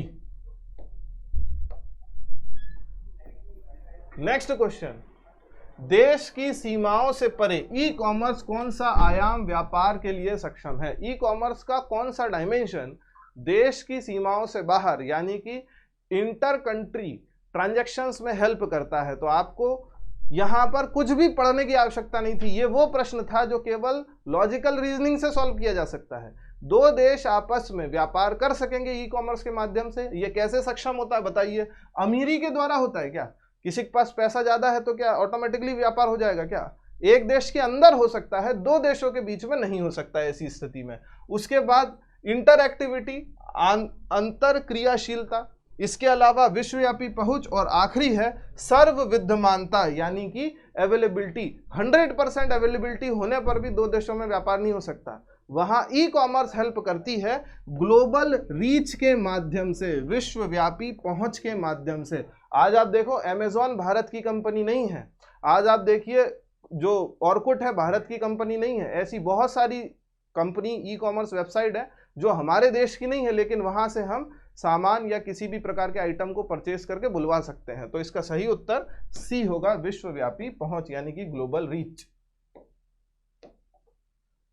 अगला प्रश्न देखो रोबोटिक्स से है, और यह भी वैसा ही प्रश्न है। इसके लिए भी आपको रोबोटिक्स पढ़ने की जरूरत नहीं है। सामान्य समझ और थोड़ी सी तर्क शक्ति, इस प्रश्न को आप हल कर सकते हैं। निम्नलिखित में से कौन सा रोबोट का फायदा नहीं है? फायदा नहीं है इसका मतलब कि निम्नलिखित में से क्या रोबोट का नुकसान है? नुकसान पूछ रहे हैं रोबोट का, तो बताइए। वह असमर्थ मनुष्यों की मदद करता है, क्या यह नुकसान हो सकता है? ये तो फायदा है। वह नौकरियों को विस्थापित कर सकता है, यह बिल्कुल नुकसान हो सकता है। नौकरियां खा जाएगा अगर रोबोट आएगा, तो इससे बेरोजगारी बढ़ेगी। जहां पर 4 लोग काम कर रहे हैं वो काम एक रोबोट कर देगा, तो एक रोबोट की वजह से 4 लोग बेरोजगार हो जाएंगे, तो नौकरियां विस्थापित होगी, ये जरूर एक नुकसान है। लेकिन ऐसा नहीं है, बाकी के जो ऑप्शन है उनको भी पढ़ेंगे। वह खतरनाक स्थिति में प्रयोग किया जा सकता है, ये तो हमने डिस्कस ही किया था कि ये एक रोबोट का फायदा है। ऐसी सिचुएशन, इंडस्ट्रियल सिचुएशन जहां इंसान काम नहीं कर सकते, हाई टेम्परेचर, रेडियो एक्टिविटी, वहां रोबोट काम कर लेता है। वह थकते नहीं और ना ही विश्राम करते हैं, नॉन स्टॉप 24/7 वर्किंग करते हैं। ये मैंने आपको अंतिम प्रहार वाले टॉपिक में बहुत अच्छे समझाया था कि रोबोट के फायदे क्या हैं। तो नुकसान में आ जाता है कि वह विस्थापित कर सकते हैं नौकरियों को। तो ऑप्शन बी इसका करेक्ट हो जाएगा। रोबोटिक्स और एआई के जो प्रश्न पूछे गए इस बार की एग्जाम में, बिल्कुल भी कठिन प्रश्न नहीं थे, साधारण प्रश्नों को ही पूछा गया है। देखिए सोशल मीडिया अनुकूलन क्या है? What do you mean by social media optimisation? Social media को ऑप्टिमाइज करके लोगों तक ब्रांड्स की पहुंच आसान बनाई जाती है। ऐसी कोशिश की जाती है कि लोगों को जल्दी से जल्दी पता चले कि कौन कौन से ब्रांड, क्या क्या आइटम, कौन कौन से उत्पाद आप तक पहुंचाना चाह रहे हैं। इंस्टाग्राम, फेसबुक, व्हाट्सएप, यूट्यूब, इन सब के माध्यम से, ये सब सोशल मीडिया प्लेटफॉर्म है, इन सब के माध्यम से आप तक वस्तुओं को पहुंचाया जाता है। इसी तकनीक को, इसी एल्गोरिदम को सोशल मीडिया अनुकूलन कहते हैं। और इस हिसाब से सोशल नेटवर्क द्वारा आसानी से प्रचार करना या पब्लिसिटी करना, ये इसका सही उत्तर बनता है। तो ऑप्शन ए इसका करेक्ट होगा। अगले प्रश्न पे आ रहे हैं। नेक्स्ट क्वेश्चन है, निम्नलिखित डायोड में से कौन सा अत्यंत उच्च गति स्विचिंग इलेक्ट्रॉनिक परिपथ में प्रयोग किया जाता है? ये जो high speed switching electronic circuit होता है, इसका प्रयोग जनरली न्यूक्लियर रिएक्टर्स वगैरह में, या फिर जो सोलर पैनल होते हैं उनको एरे से ऐड करने के लिए किया जाता है। इसके अलावा जो बहुत बड़ी बड़ी भट्टियां या फर्नेंस होती है, इलेक्ट्रिकल फर्नेंस, इन सबको कंट्रोल करने के लिए भी इस डायोड का इस्तेमाल करते हैं। तो ये मैं मानता हूं कि ये थोड़ा डिटेल प्रश्न था, और जिसने नहीं पढ़ा होगा, ज़्यादातर स्टूडेंट्स ने नहीं पढ़ा होगा, इसका सही उत्तर है शॉटकी डायोड। ज़्यादातर स्टूडेंट्स ने जेनर डायोड लगाया है, लेकिन ये गलत आंसर है। सही उत्तर है इसका शॉटकी डायोड। बहुत कम लोगों को इस प्रश्न का उत्तर पता है। ये मैं मानता हूं कि इलेक्ट्रॉनिक्स से ये प्रश्न आया है, हमारी साइंस एंड टेक्नोलॉजी की यूनिट इलेक्ट्रॉनिक्स से, लेकिन आसान प्रश्न नहीं है। ये एक प्रश्न है जो अभी तक मुझे ऐसा लगा जो कठिन हो सकता है।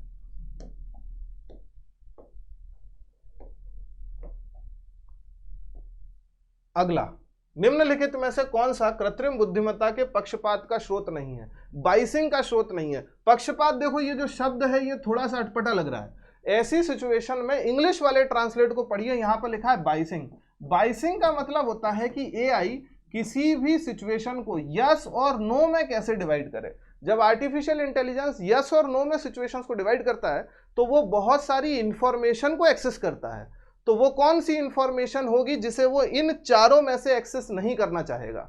तो वो लोगों के बारे में जानना चाहेगा, एल्गोरिदम्स के बारे में जानना चाहेगा, और जो डेटा पहले से फीड है उसके बारे में जानना चाहेगा। एबिलिटी या क्षमता का इसमें कोई लेना देना नहीं है। आर्टिफिशियल इंटेलिजेंस कितनी स्ट्रेंथ से डेटा निकाल रहा है या सर्च कर रहा है, इससे इसका कोई लेना देना नहीं है। असल में इन तीनों से वो डेटा लेना चाहता है, इंफॉर्मेशन लेना चाहता है, क्षमता से कोई लेना देना नहीं है। और यहाँ पर यही पूछा था कि कौन सा बाइसिंग का स्रोत नहीं है। अगर यस पूछा जाता तो हो सकता था तीनों सही हो जाते, नहीं है पूछा गया है तो क्षमता। इसका सही उत्तर होगा एबिलिटी, यानी कि डी। अगला प्रश्न, इलेक्ट्रॉनिक उपकरणों में निम्नलिखित में से कौन सी तकनीक इलेक्ट्रॉन होल युग्म पैदा करने में प्रयोग नहीं की जा सकती? ये भी एक प्रश्न ऐसा था जो मुझे लगा कि डिटेल्ड ही है। जिसने इतना ज़्यादा डिटेल में electron depletion, semiconductor, diode system, transistor system के बारे में नहीं पढ़ा होगा, उन्हें काफ़ी परेशानी आएगी। तो डिप्लीशन लेयर और इलेक्ट्रॉन एक्साइटेशन, ये कुछ एक ऐसे टॉपिक हैं जिन पर हम जनरली सिविल सर्विसेज की तैयारी करते समय ध्यान नहीं देते हैं। तो ये वो दूसरा प्रश्न है जो मैं मानूंगा कि डिटेल था, और ये भी इलेक्ट्रॉनिक्स एंड कम्युनिकेशन, इलेक्ट्रॉनिक प्रौद्योगिकी से ही आया है। इसका सही उत्तर मैं बता दूं, अंतःशुद्धि हस्तक्षेप, जिसको हम लोग बोलते हैं इम्प्योरिटी इंजेक्शन। ट्रांजिस्टर या डायोड बनाने के लिए ये जरूर सही है, लेकिन यहाँ पूछा गया है electron hole pair. Electron hole pair को एक्साइट करने के लिए या पैदा करने के लिए कौन सी विधि का प्रयोग नहीं कर सकते हैं? तो इम्प्योरिटी इंजेक्शन का प्रयोग नहीं करेंगे। फोटो एक्साइटेशन, इम्पैक्ट एक्साइटेशन और थर्मल एक्साइटेशन, इन तीनों का प्रयोग किया जा सकता है। ये तीनों ये जो टोटल प्रोसेस है ये ऊर्जा के हस्तांतरण विधि पर आधारित थी। थर्मल यानी कि ताप के माध्यम से, इम्पैक्ट यानी कि बल के माध्यम से, और फोटो यानी प्रकाश के माध्यम से एनर्जी ट्रांसफर होती है। इम्प्योरिटी ऐड करने से एनर्जी ट्रांसफर नहीं होती, इलेक्ट्रॉन होल नहीं बनता है। ठीक है, तो इसका जो सही उत्तर होगा वो होगा डी। अगले प्रश्न पे जा रहे हैं। ये वाला प्रश्न भी थोड़ा सा डिटेल में आता है। सबसे पहले तो आधे स्टूडेंट कंफ्यूज हो गए कि एटलस क्या है, ये माउंटेन की बात चल रही है, किसी हड्डी की बात चल रही है। तो मैं बता दूं कि एटलस और एक्सिस ये दोनों हमारे वर्टिबल कॉलम का हिस्सा है। हमारे वर्टिबल कॉलम का सबसे पहला हिस्सा जिसको सर्वाइकल बोलते हैं, सर्वाइकल के ऊपरी दो कॉलम जो होते हैं, जो कशेरुक होते हैं, उनका नाम है एटलस और एक्सिस। ये हमारे जो सेंट्रल नर्वस सिस्टम या फिर जो क्रेनियल बोन्स है उनका हिस्सा नहीं है, ये सर्वाइकल बोन्स का हिस्सा है। इनमें जो एक्सियल एक्सिस को एटलस से जोड़ने के लिए जॉइंट इस्तेमाल होता है, उस जॉइंट का नाम है पिवट जॉइंट। पिवट जॉइंट कैसे होते हैं ये भी मैंने डिस्कस आपसे किया था, लेकिन अंतिम प्रहार में नहीं, जनरल क्लासरूम में ये मैंने डिस्कस किया था कि ऐसे जॉइंट जो इस तरह से घूम सकते हैं, ये सारे के सारे पिवट्स हैं। जो एक ही डायरेक्शन में घूम सकते हैं वो सारे के सारे हिंज हैं, और जो घूम नहीं सकते, केवल एक जगह से अटके हुए हैं, वो सारे के सारे कैंटिलीवर जॉइंट्स होते हैं। तो पिवट जॉइंट कहाँ पर मिलेगा? हमें हमारी कमर में मिलेगा, सर्वाइकल में मिलेगा। और इस बार ये प्रश्न तीसरी परत में पूछा गया था, यानी कि पहले तो हड्डियों के नाम पूछे, उसके बाद जॉइंट का प्रकार पूछा, और उसके बाद जॉइंट का सब टाइप भी पूछा गया है। तो तीसरी लेयर में जाकर के ये प्रश्न पूछा गया कि एटलस और अक्ष के मध्य पाए जाने वाले पिवट जॉइंट को और क्या कहते हैं, यानी कि जॉइंट का सब टाइप पूछा गया। तो जो पिवट जॉइंट का सब टाइप था उसका सही आंसर है साइनोवियल जॉइंट। साइनोवियल जॉइंट यहाँ पर हमारे पूरे वर्टिबल कॉलम में इसी टाइप के जॉइंट्स होते हैं। बहुत इंपॉर्टेंट जॉइंट्स हैं जो फ्लेक्सिबिलिटी भी देते हैं और कार्टिलेज इसको सपोर्ट करता है। तो इस वाले प्रश्न का सही उत्तर होगा डी। इसी के साथ साइंस एंड टेक्नोलॉजी के क्वेश्चन समाप्त होते हैं। लगभग 10 से 14 के आसपास जो क्वेश्चंस का हमेशा का ट्रेंड रहा है, इस बार का भी वही ट्रेंड है। प्रश्न जरूर उतने ज़्यादा कठिन नहीं थे, ऐसा मैं कहूँगा। 2 या 3 ही प्रश्न मुझे ऐसे लगे जिनके लिए डिटेल स्टडी की ज़रूरत थी, अदरवाइज सारे के सारे प्रश्न बहुत ही सिंपल थे। कुछ प्रश्न तो ऐसे थे, वास्तव में आपको भी मानना होगा कि तर्क शक्ति, लॉजिकल रीजनिंग और थोड़ा सा दिमाग लगा करके सॉल्व किए जा सकते थे। उम्मीद करते हैं कि ये सेशन आप सबके काम आया होगा। मिलते हैं अगले सेशन के साथ। Thank you.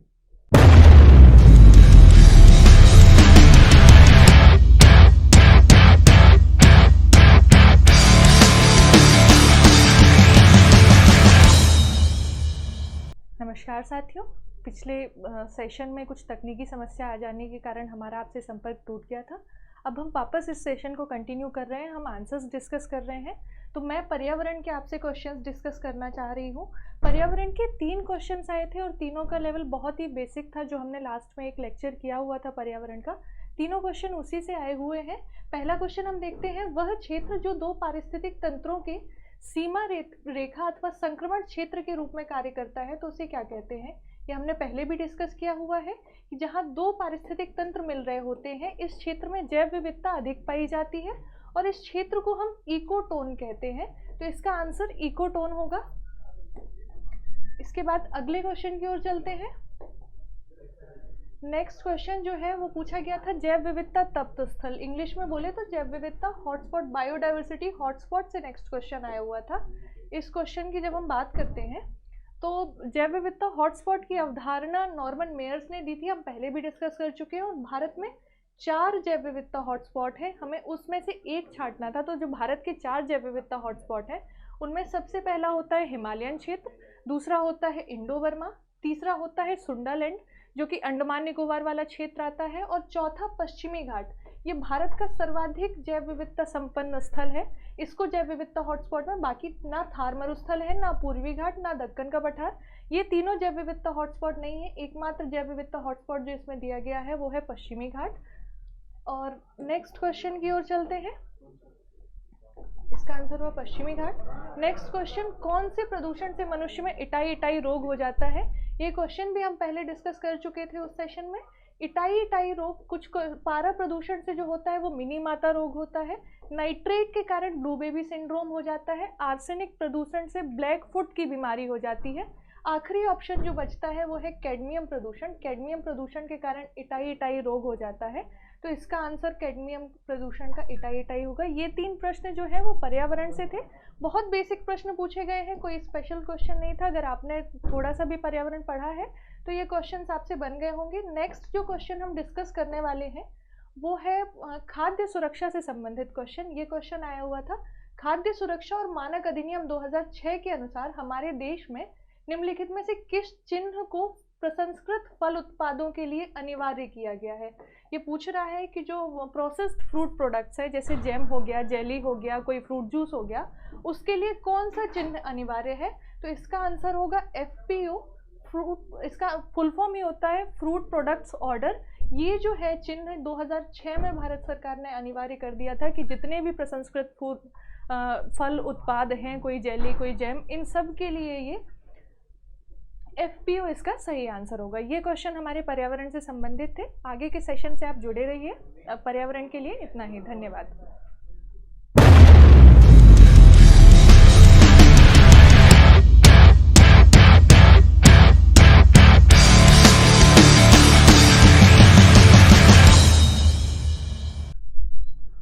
नमस्कार विद्यार्थियों, मैं नीरज शर्मा। भूगोल में आए हुए आज जो भी क्वेश्चन आए थे ज्योग्राफी में, उन सारे क्वेश्चंस के आंसर आपको बताऊंगा। इस समय सबसे ज़्यादा आवश्यकता आपको प्रश्नों के उत्तर जानने की है।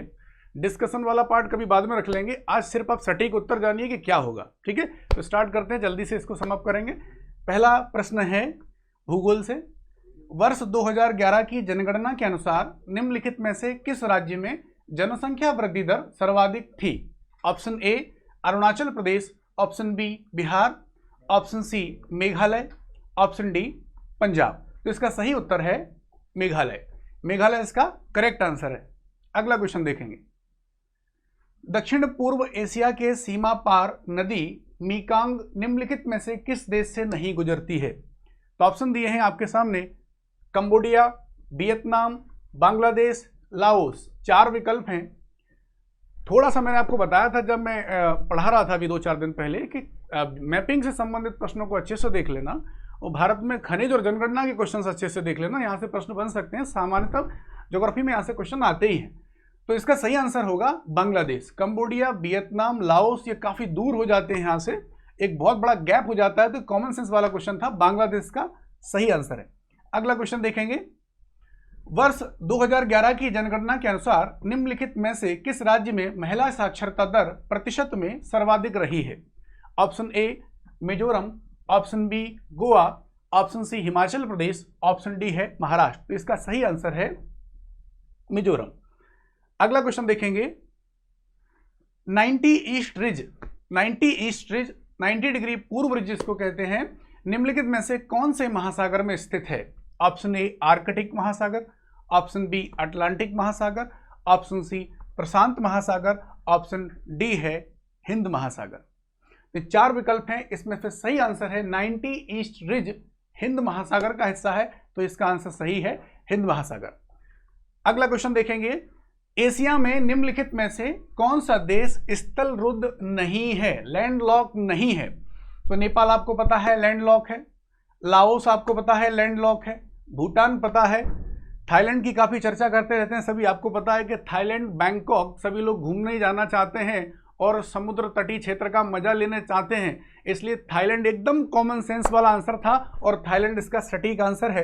तो ऑप्शन बी इज करेक्ट। अगला क्वेश्चन देख लेते हैं। भारत में पवन ऊर्जा क्षमता के संबंध में निम्नलिखित में से कौन सा कथन सही नहीं है? देखिए, इतना डेटा किसी को याद नहीं रहता है, लेकिन एमपीपीएससी में एमपी का डेटा तो याद कर लेना चाहिए। तो देखेंगे, भारत में पवन ऊर्जा क्षमता में महत्वपूर्ण वृद्धि हुई है, सामान्य सी बात है। गुजरात में देश की कुल पवन ऊर्जा क्षमता का लगभग 22% है। अगर ये प्रश्न सीधा आता गुजरात से तो शायद किसी के द्वारा सॉल्व करना मुश्किल होता, लेकिन इसमें भी कॉमन सेंस है।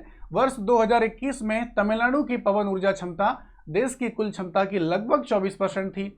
और ऑप्शन डी है कि पवन ऊर्जा क्षमता में मध्य प्रदेश का देश में तीसरा स्थान है। तो ये बिल्कुल गलत बात है, मध्य प्रदेश का देश में तीसरा स्थान नहीं है। और इसमें से पूछा गया है कि कौन सा विकल्प सही नहीं है, तो ऑप्शन डी इसका करेक्ट आंसर है। अगला क्वेश्चन है, भारत में लौह अयस्क के संबंध में निम्नलिखित में से कौन सा कथन सही नहीं है? ऑप्शन ए, हमारे देश में मुख्यतः हेमेटाइट और मैग्नेटाइट लौह अयस्क के भंडार हैं। तो ये बिल्कुल सही बात है। देश के लौह अयस्क के कुल संचित भंडार का लगभग 2 स्टेट में बता दिया है, जबकि कर्नाटका भी है, मध्य प्रदेश में प्रोडक्शन है, बाकी और क्षेत्रों में प्रोडक्शन है। 80% ये जो बताया गया है, इस पर थोड़ा सा डाउट है। तो कर्नाटक राज्य में बेल्लारी लौह अयस्क का प्रमुख खनन क्षेत्र, बिल्कुल सही बात है। मयूरभंज उड़ीसा में है, तो उड़ीसा भी इसका सही है। तो इसका गलत आंसर हुआ बी, यानी इनमें से नहीं है सही जो है वो बी आंसर।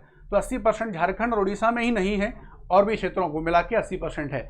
वर्ष 2020-21 में निम्नलिखित में से कौन सा राज्य मूंगफली के उत्पादन में प्रथम स्थान पर है? तो मूंगफली के उत्पादन में गुजरात प्रथम स्थान पर है। तो इसका सही आंसर है गुजरात। तो अगला क्वेश्चन देख लेते हैं। अगला प्रश्न है, एटलस पर्वत किस महाद्वीप में आता है? तो सीधा क्वेश्चन पूछा। आपको पता होगा उत्तर अमेरिका रॉकी है, दक्षिण अमेरिका एंडीज है। तो बिल्कुल सीधा सा उत्तर था कि अफ्रीका एटलस पर्वत वाला महाद्वीप है जहाँ पर एटलस पर्वत है। एक और प्रश्न है भूगोल से। देखिए, अगर भूगोल को अगर हम प्रैक्टिकल ज्योग्राफी में देखें तो एनवायरनमेंट के और बाकी जो हॉट स्पॉट वगैरह के क्वेश्चन पूछे गए हैं जो पर्यावरण भूगोल से संबंधित हैं, चूंकि पर्यावरणीय भूगोल का प्रश्न है, विषय है, इसलिए 15 से 16 क्वेश्चन भूगोल से आए हैं। और इस प्रश्न को भी देखेंगे, ये भी बड़ा शानदार क्वेश्चन है जो पर्यावरण को भी कवर करता है, भूगोल को भी कवर करता है। बड़ा ही सिंपल, बार बार पूछा जाने वाला प्रश्न है कि सुंदर वन निम्न में से किस प्रकार के वन हैं? उष्ण कटिबंधीय शुष्क पतझड़ वन, अल्पाइन वन, उपोष्ण चीड़ वन और तटीय या ज्वारी वन। तो आपने पढ़ा होगा पश्चिम बंगाल सुंदर वनों का क्षेत्र है और ये तटीय और ज्वारी वन है, तो इसका सही आंसर है डी। तो इस तरीके से मैंने भारत के भूगोल और विश्व के भूगोल से आपको 10 प्रश्न जो पूछे गए हैं सीधे सीधे उनके सही और सटीक आंसर दिए हैं। तो इन प्रश्नों को आप मैच करें और अपना स्कोर देखें कि आपका स्कोर कितना हो रहा है। और घबराने की कोई ज़रूरत नहीं है, अभी MPPSC की ऑफिशियल आंसर की आनी बाकी है। जय हिंद, धन्यवाद।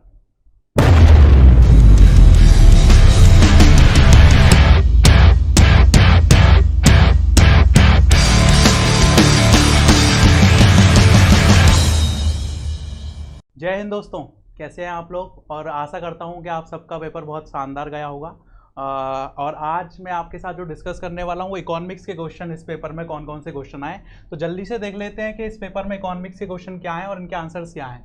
तो देखो, एक क्वेश्चन बहुत साधारण सा या सरल क्वेश्चन आपसे पूछा गया। जो क्वेश्चन था आपका कि निम्नलिखित में से कौन सा औद्योगिक विकास और विदेशी व्यापार का लाभ है? विच of the following is benefit of industrial development and foreign trade? मतलब इसका लाभ क्या है? तो देखो, पहला है बढ़ी हुई प्रतिस्पर्धा, इससे कंपटीशन बढ़ेगा। दूसरा है माल की उपलब्धता में कमी, गुड्स की अवेलेबिलिटी कम हो जाएगी, आर्थिक विकास में कमी आएगी, या उच्च बेरोजगारी दर होगी। तो बहुत सरल क्वेश्चन था, बहुत कॉमन सेंस वाला क्वेश्चन था। क्या होगा इसका आंसर कि अगर औद्योगिक विकास होगा तो इससे कंपटीशन क्या होगा आपका बढ़ेगा, प्रतिस्पर्धा में क्या होगी आपकी वृद्धि होगी। तो इसका आंसर क्या है आपका फर्स्ट। तो इसका आंसर क्या है आपका फर्स्ट, तो याद रखना। चलिए दूसरे क्वेश्चन पे आते हैं हम जल्दी से। अगला क्वेश्चन बहुत सरल क्वेश्चन था। क्वेश्चन ये पूछा है कि किस वर्ष रिजर्व बैंक का राष्ट्रीयकरण किया गया? तो ये भी बहुत स्ट्रेट फॉरवर्ड क्वेश्चन था, सिंपल क्वेश्चन था। तो आपको पता है रिजर्व बैंक ऑफ इंडिया 1935 में बनता है और उसके बाद में गवर्नमेंट ऑफ इंडिया ने इसका नेशनलाइजेशन कब करा आपका 1949 में। तो इसका आंसर क्या हो जाएगा आपका 1949। ठीक है, चलिए एक और क्वेश्चन देखते हैं। इकोनॉमिक्स से एक क्वेश्चन और आया है आपका, और आपको सबको पता है MPPSC हर बार एक ना एक हेडक्वार्टर से क्वेश्चन पूछेगा ही। ठीक है, तो इस बार आपसे जो क्वेश्चन पूछा गया है वो पूछा गया है खाद्य और कृषि संगठन का मुख्यालय निम्नलिखित में से किस शहर में स्थित है? जो आपका फूड एंड एग्रीकल्चर ऑर्गेनाइजेशन है, इसका हेडक्वार्टर कहाँ पर है? तो बहुत सरल क्वेश्चन था, याद रखना। 1945 में FAO बना था और इसका जो हेडक्वार्टर है वो कहाँ पर है आपका? रोम में। कहाँ पर है इसका हेडक्वार्टर? रोम में। तो याद रखो। तो ये 3 क्वेश्चन जो थे वो इकोनॉमिक्स से इस पेपर में आए हुए थे और 3 क्वेश्चन होप बहुत सिंपल क्वेश्चन थे। आप लोगों ने इन 3 क्वेश्चन को सही करा होगा। चलिए, तो इन्हीं 3 क्वेश्चन के साथ आशा करता हूं कि आप सबका बहुत अच्छा स्कोर होगा इस एग्जामिनेशन में, और मेंस के लिए आपको बहुत बहुत शुभकामनाएं। जय हिंद।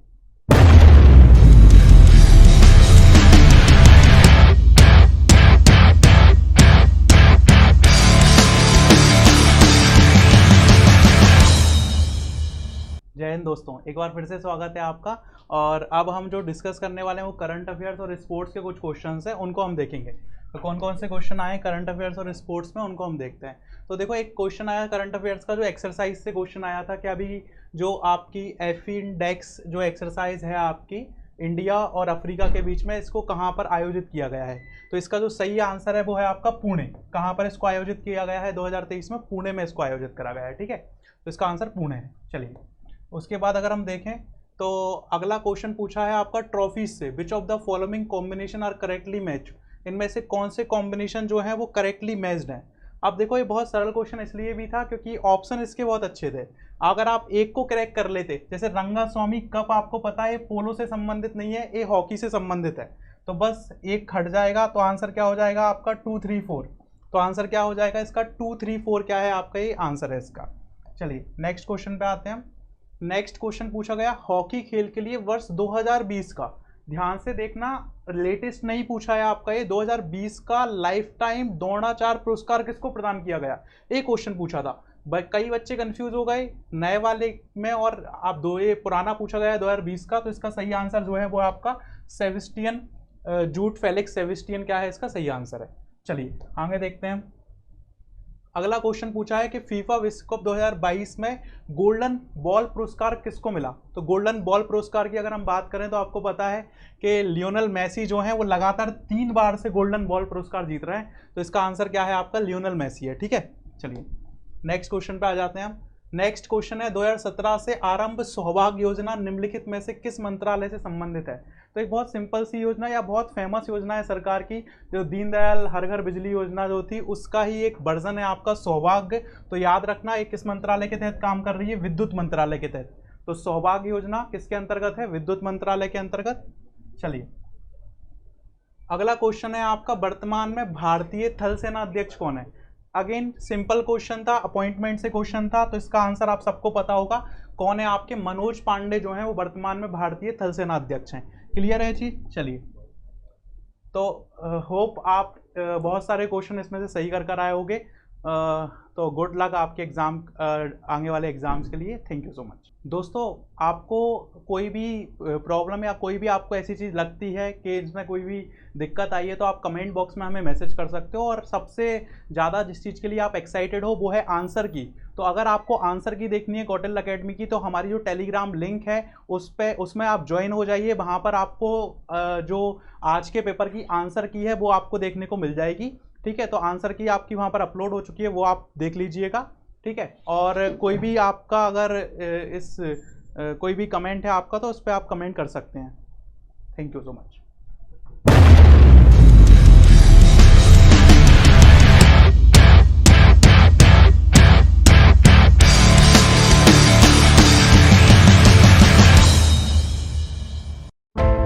यूं मुश्किलों से तू ना डर, प्रयत्न कर, तू कदमों को ना रुकने दे, स्वयं को तू ना थकने दे। प्रयत्न करके हारा जो, तो शिकस्त भी एक शस्त्र है। एक पग भी ना बढ़ाया जो, तो ये जिंदगी शिकस्त है।